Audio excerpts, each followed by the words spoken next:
Hey everyone.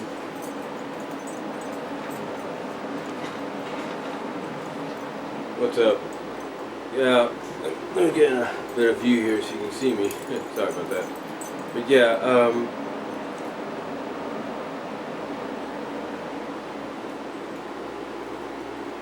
don't know what the heck this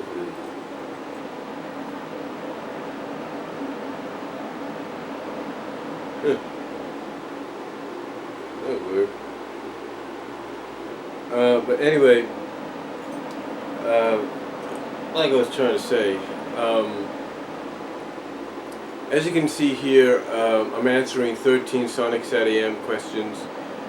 These questions were presented to me by a fan, a friend, who has sent me several packages, recently for my birthday. You guys might know who it is. But he told me he had sent me these 13 questions on Sonic SatAM back in 2013.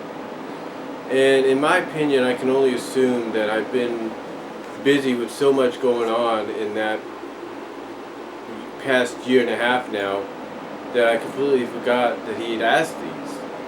I mean, I was working sporadically for my brother-in-law in his pressure washing business. We would go to San Francisco, to places like San Francisco, Concord, Oakland, you name it. We go to all these various places. So that might have been one of the reasons. Of course, I started working for Walmart again last year as a cashier, and now I'm on the verge of being a backup, if not probably down the line, full CSM, a customer service manager. As well as I had the passing of my late grandmother last year in Kansas, so my dad's mom, so just a lot of stuff going on. So I probably forgot about these and didn't really think about, he's asked me these questions, I should get to them, because I'm not trying to be mean here or anything, but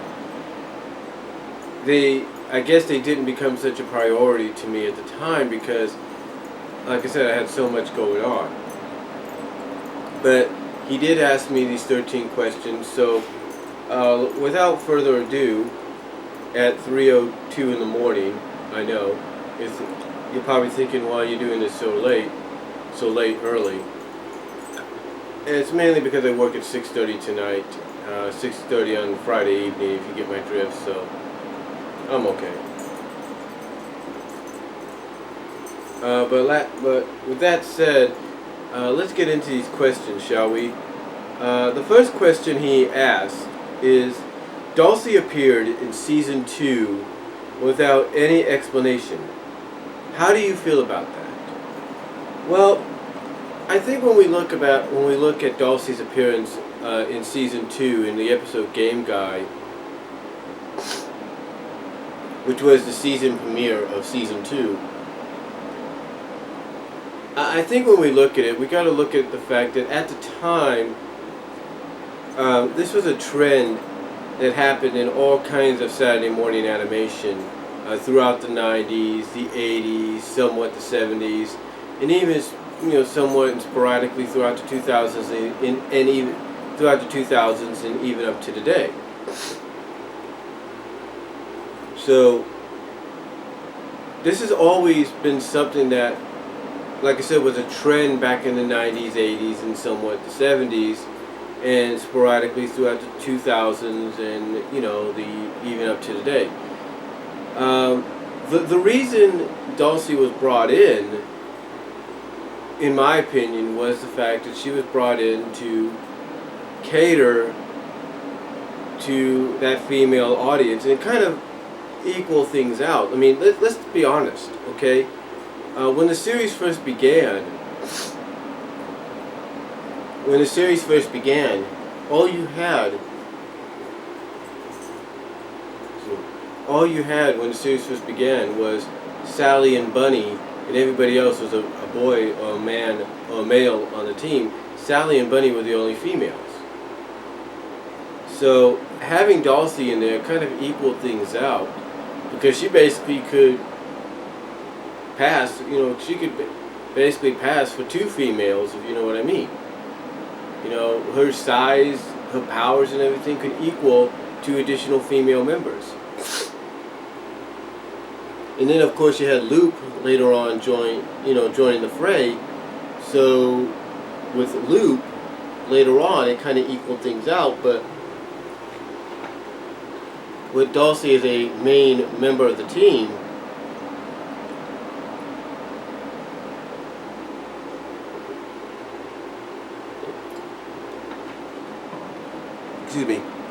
with Dulcie as a main member of the team, it kind of equaled things out somewhat because, yeah, she was female. She could, equal two females, as it would say.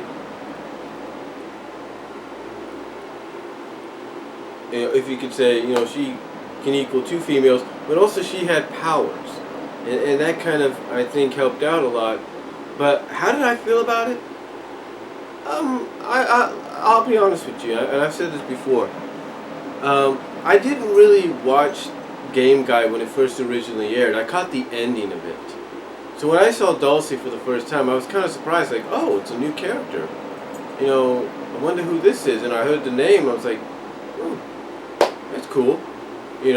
And she was a dragon, and I think Rashitsu, Danny, said it best when she did a little countdown or something like that.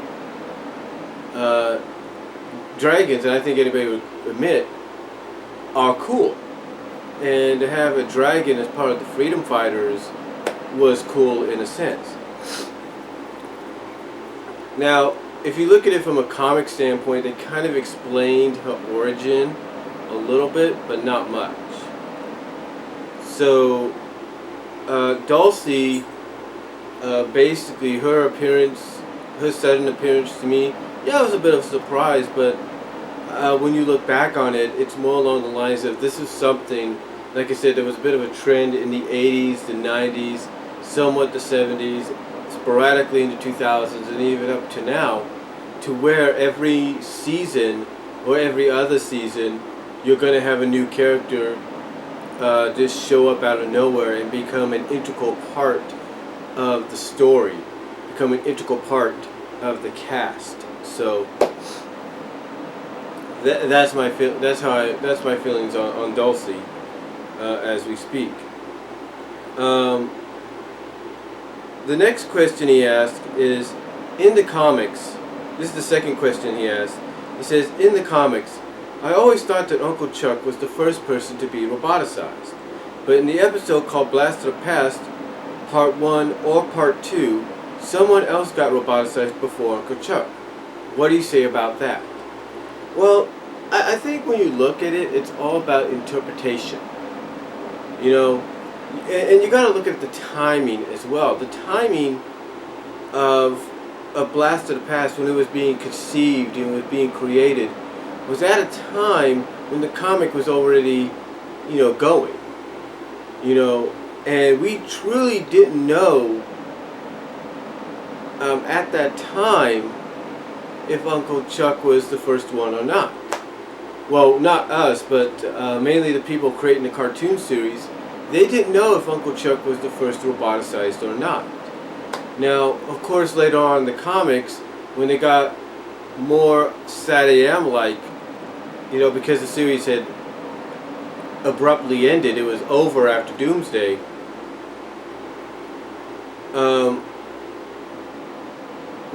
When the comic became more SatAM-like, yeah, we kind of got the idea that Uncle Chuck was the first. And I think we somewhat got an idea, maybe even in the more humorous early editions of the comic, but more so in the more serious SatAM-inspired reboot of the comic between the late teen issues up till somewhat now, if you will. So it was, to me, it's more about interpretation and timing, because I believe had ABC, well not ABC, but had Dick Animation known at the time that Uncle Chuck, from a comic book standpoint, was the first roboticized, then there's no doubt they would have made him the first roboticized in Blaster Pass Part 2. But when that unknown character got roboticized first, it was more of a testing of the roboticizer. Because you gotta look at it this way. When Sally and Sonic were trying to race back to save their younger selves from being roboticized, and thus making them, the present and future selves, disappear into extinction, you know, they were timing it. They were timing it, and maybe they were a little off or something. And of course, picking up Rosie where they did, and taking her with them, kind of killed time as well. Kind of, you know, stalled them as well. But still, the point was, you know, they were counting down the minutes and seconds. And as soon as the first person got roboticized, you know, Sonic's asking, on one end you have Sonic asking Sally how much time, and she's like, 2 minutes, let's go, boom. And it's at that time, in that 2 minute span, that the roboticizer is already back online, and the first subject was more of a test subject. So, Uncle Chuck, being roboticized second though, was more like, okay, this is it's fully online, here's the full power and effect of this thing. And, you know, like I said, it differs in timing and interpretation. Now, if you look at it from a major, semi-major, minor character, if you will, perspective, then yes, from that major, minor, semi-major perspective, he was the first. And he would be the first of, surprisingly, you know, well, not many, but surprisingly, a good amount of major, semi-major, and minor characters to get roboticized. I mean, even Sonic ended up in that category when he became Mecha Sonic. Same with Knuckles, except he was able to keep his free will as Mecha Knuckles. And then, of course, you have Nate Morgan and the Kabato family, except for Hope, becoming roboticized. Well, roboticized statues, that is. Snively was along that line. And then, of course, you have to add in Sally, recently with the Mecha Sally thing a couple years ago. And not only once, but twice. The first time was in issue 29. And, of course, this whole fiasco a few years ago. So it was, you know, so from a major character, semi-major, minor character perspective, yeah, he was the first of not many, but quite a number of characters. But again, it's all about timing and interpretation. I think had things timed out timed in and synchronized correctly, then there's no doubt maybe we would have had him be the first in Blaster Pass Part 2 instead of the second. So that's my long answer to that question.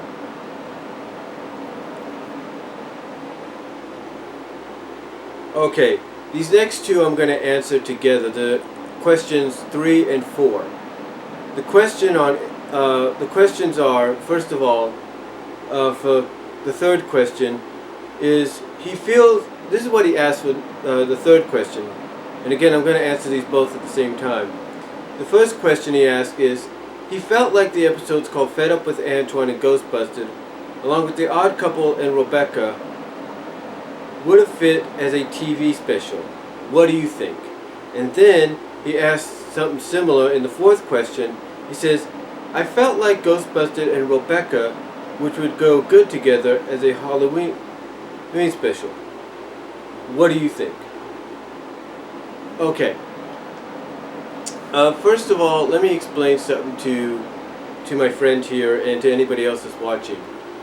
When we got the second season of SatAM, there was one thing you would notice. Now, I mentioned Dulcie earlier. Dulcie wasn't just brought in as a new character and to kind of balance things out between the boys and the girls, in a sense, on the Freedom Fighters. But she was brought in to give the show that light-hearted humor that it did have in the first season, but not as much as it did in the second season. In the first season, it was more like it was 80%. It was kind of like 75% action adventure, dark dramatic, whatever, and gritty, dark dramatic, gritty in action adventure, and 25% humor. Now, when you take a look at the second season, though, it's kind of like it went 60-40. You had 40% humor, 60% dark, gritty, action, adventure, serious dramatic element. So it's kind of like almost a balancing. 40% humor, 60% dark, gritty, dramatic, action, adventure.